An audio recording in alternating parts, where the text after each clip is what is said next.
வணக்கம். இன்னைக்கு Sunday morning ஒரு 8:00 இருக்கும். அப்போ தான் கிச்சனுக்கு வந்தேன். திணை அரிசி மாவு இருந்துச்சு. இட்லி மாவு, தோசை மாவு. அதில் தோசை ஊற்றலான்ட்டு பிளான் பண்ணேன். சரி இன்னைக்கு தோசை வேண்டாம் அப்படின்ட்டு பணியாரம் செய்யலாம் அப்படின்னு தேங்காய், நாட்டு சர்க்கரை, அப்புறம் ஏலக்காய் கொஞ்சம் போட்டு அந்த மாவில் இனிப்பு குழிப்பணியாரம் ஊற்றினேன். ரொம்ப நல்லா இருந்துச்சு.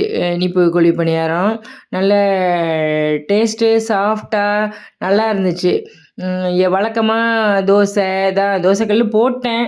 அப்புறம் வேண்டாம் அப்படின்ட்டு தான் இது மாதிரி பண்ணேன். ரொம்ப நல்லா இருந்துச்சு. பக்கத்தில் இது பூந்திக்காய் கொதிச்சிட்ருக்கு. அது துணிக்கு போடுவோம், ஆற வச்சு துணிக்கு போடுவோம். நல்லா வெந்துருச்சு. அதை திருப்பி விட்டு எடுத்தால் ஸ்வீட்டு பணியாரம் ரெடி ஆகிடும். அதுக்கப்புறம் கார பணியாரத்துக்கு கடுகு, சீரகம், கடலைப்பருப்பு, உளுத்தம் பருப்பு இதெல்லாம் தாளித்து மிளகா போட்டு வெங்காயம் போட்டேன். வேறு காய் இருந்தால் போடலாம், இல்லை அதனால் வெங்காயம் மட்டும் போட்டு வதக்கி கொட்டிட்டு கார பணியாரம் செஞ்சேன். அதுவும் சூப்பராக இருந்துச்சு. ஏன்னா என் பொண்ணுக்கெல்லாம் கார பணியாரம் தான் பிடிக்கும்.